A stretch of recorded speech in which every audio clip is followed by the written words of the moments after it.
ప్రవచనం చేయడానికి నేను కారు ఎక్కొచ్చాను.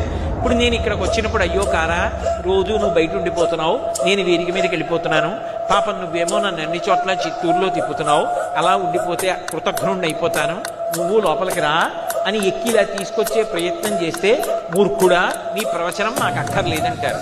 ఏది ఎక్కడ వదిలేయాలో అక్కడ వదిలేయాలి. అలా వదిలేస్తేనే గొప్ప తప్ప పట్టుకోకూడదు. కోపం కూడా అంతే. మనం చెప్పు చేతలలో ఉందా లేదా, అది మనని పట్టేసుకోకూడదు. మనం దాన్ని ఎంతసేపు పట్టుకోవాలో అంతసేపు పట్టుకుని కార్యం సాధించాలి.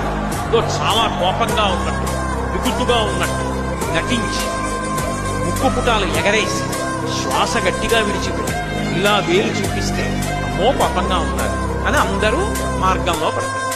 వెంటనే అయిపోయింది పని, ఆ కోపాన్ని వదిలిపెట్టి తను ప్రశాంతపడతాడు. అంతే తప్ప తన కోపమునకు వశపడకూడదు. రాముడి జీవితంలో గొప్ప విషయం ఏమిటంటే రాముడు కోపమునకు వశపడడం. అందుకే వాల్మీకి మహర్షి అడిగిన 16 గుణములలో ఇదొకటి.